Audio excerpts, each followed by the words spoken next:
नमस्कार, ये आकाशवाणी शिमला है। अब आप पूनम शर्मा से कोविड-19 पर विशेष समाचार बुलेटिन सुनिए। कोरोना संक्रमण को देखते हुए आपसे अपील है कि लापरवाही न बरतें और इन आसान उपायों का पालन कर सुरक्षित रहें। मास्क लगाएं, 2 गज की सुरक्षित दूरी बनाए रखें, बार-बार हाथ धोएं और साफ सफाई रखें और टीका लगवाएं। लोगों को कोविड से संबंधित जानकारी देने और उनके मार्गदर्शन के लिए राष्ट्रीय हेल्पलाइन कार्यरत है। इसका नंबर है 011239784046 और 1075।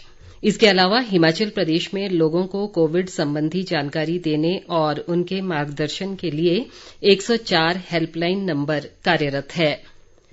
प्रधानमंत्री नरेंद्र मोदी कल 7वें अंतर्राष्ट्रीय योग दिवस समारोह के मुख्य कार्यक्रम को संबोधित करेंगे। कोविड महामारी को देखते हुए अंतर्राष्ट्रीय योग दिवस का कार्यक्रम टेलीविजन पर होगा। ये कार्यक्रम सुबह 6:30 पर दूरदर्शन के सभी चैनलों से प्रसारित होगा। कार्यक्रम को आयुष राज्य मंत्री किरण रिजिजू भी संबोधित करेंगे। इस अवसर पर मोरारजी देसाई राष्ट्रीय योग संस्थान की ओर से योग का लाइव प्रदर्शन भी किया जाएगा। देश विदेश के लाखों योग प्रेमी योग अपना चुके हैं और अपने घरों में सुरक्षित तरीके से योग कर रहे हैं। जिन लोगों को सामान्य योग प्रोटोकॉल में अपने प्रदर्शन के लिए मार्गदर्शन की आवश्यकता है, उन्हें दूरदर्शन पर योग के लाइव कार्यक्रम को देखने और उसका अनुसरण करने के लिए आमंत्रित किया गया है।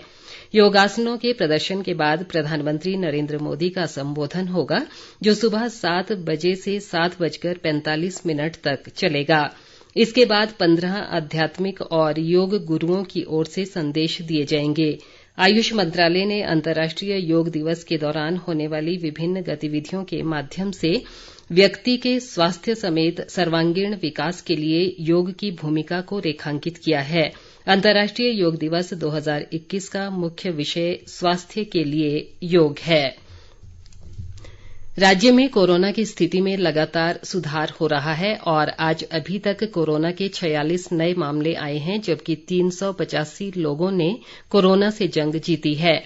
प्रदेश में कोरोना संक्रमण के मामले बढ़कर 2,328,000 हो गए हैं, जिनमें से 2,643 सक्रिय मामले हैं, जबकि 1,94,235 लोग उपचार के बाद ठीक हो गए हैं। राज्य में आज अभी तक कोरोना से 3 लोगों की मृत्यु हुई है, जिसे मिलाकर कोरोना से मरने वालों की संख्या 3,426 हो गई है। मुख्यमंत्री जयराम ठाकुर ने कहा है कि प्रदेश में कोविड-19 के घटते मामलों के दृष्टिगत धीरे धीरे गतिविधियों को सामान्य किया जा रहा है। कल शिमला में पत्रकारों से अनौपचारिक बातचीत में मुख्यमंत्री ने कहा कि धार्मिक पर्यटन की दृष्टि से प्रदेश की अलग पहचान है और आने वाले दिनों में इसके बढ़ने की संभावना है। मुख्यमंत्री ने कहा कि इसके दृष्टिगत आगामी मंत्रिमंडल की बैठक में मंदिरों के खोलने पर विचार किया जाएगा। उन्होंने कहा कि आगामी बैठक में स्कूलों को खोलने पर भी चर्चा की जाएगी। जयराम ठाकुर ने कहा कि विवाह इत्यादि सामाजिक समारोहों में भीड़ की अनुमति अभी नहीं दी जा सकती। उन्होंने कहा कि कल से 50% क्षमता के साथ पुस्तकालय खोले जाएंगे। आने वाले दिनों में होने वाली विभिन्न प्रतियोगी परीक्षाओं को देखते हुए ये निर्णय लिया गया है। केंद्र सरकार कल से राज्यों और केंद्र शासित प्रदेशों को कुल कोविड वैक्सीन की 75% डोज मुफ्त देना शुरू करेगी। ये वैक्सीन 18 वर्ष और इससे अधिक आयु के सभी लोगों के लिए उपलब्ध होगी। इस कदम का उद्देश्य देश में कोविड टीकाकरण अभियान को मजबूती देना और आगे बढ़ाना है। अभी तक केंद्र की ओर से वैक्सीन की 50% डोज की खरीद की जा रही थी, जिसे बढ़ाकर 75% कर दिया गया है। इस सिलसिले में प्रधानमंत्री नरेंद्र मोदी ने 7 जून को राष्ट्र के नाम अपने संबोधन में घोषणा की थी। देश में कोविड-19 से अब तक 2,87,66,009 लोग स्वस्थ हो चुके हैं। मौजूदा समय में देश में कोरोना के सक्रिय मरीजों की संख्या 7,29,243 है।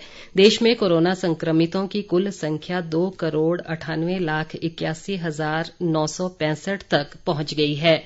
संक्रमण से अब तक देश भर में 3,86,713 लोगों की मौत हो चुकी है। इसी के साथ ये समाचार बुलेटिन समाप्त हुआ। नमस्कार।